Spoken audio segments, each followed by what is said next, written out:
So maybe you did go scary mommy. Yeah. Okay, what do we do to fix that? How do we repair that afterwards?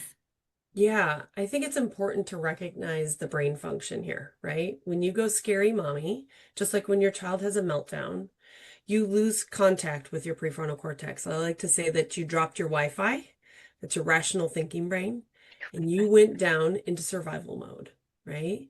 Big emotions happened and you snapped. You have to wait for that prefrontal cortex to come back online, which means that emotion has to kind of subside or start to go down before that prefrontal cortex starts receiving Wi-Fi again.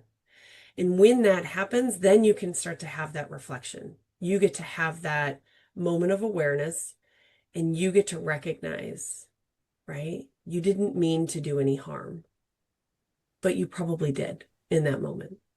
And it's on the adult to apologize to the child because you get to model that for them. And then apologizing comes a lot easier for children. It becomes the norm. But you get to say, oh, you know what? I recognize my tone or I recognize the words I just said were not were not very helpful. They were really unkind. And that's not the kind of mommy or that's not the kind of daddy I want to be. I want to do better next time.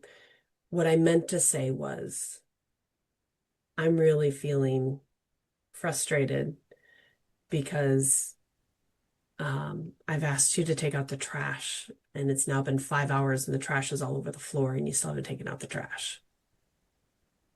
Can what's going on for you so that we can get the trash taken out? Something to that idea, right? Like I recognize I was wrong and also let's have a conversation on what could be different.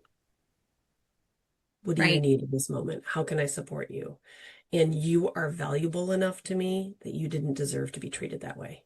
That goes so far and not in a manipulative way, in a repairing, healing, like heart healing way when a child goes, oh, because now they're no longer carrying the story of I'm wrong and I'm bad and there's something wrong with me into decades later, right? We get to heal that story right now and fix that and change the trajectory of their self-belief.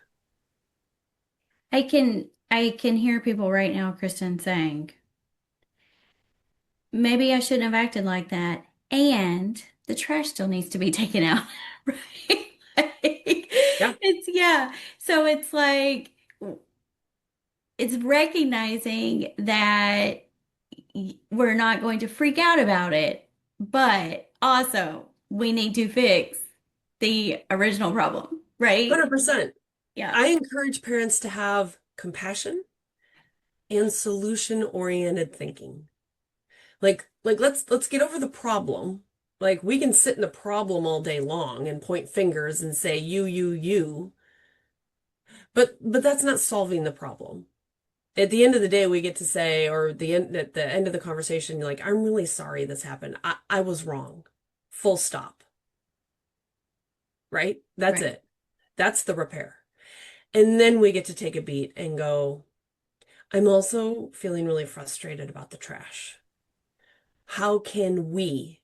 It's an inclusive we. How can we do differently? The trash still needs to be taken out.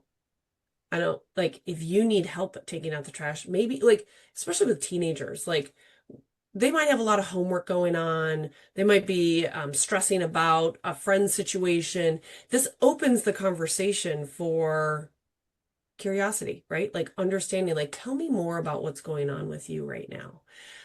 Inevitably, like they might say, you know what, I pulled a muscle in practice last night. It really hurts me to move right now. I'm just trying to rest my leg. And you're like, okay, cool.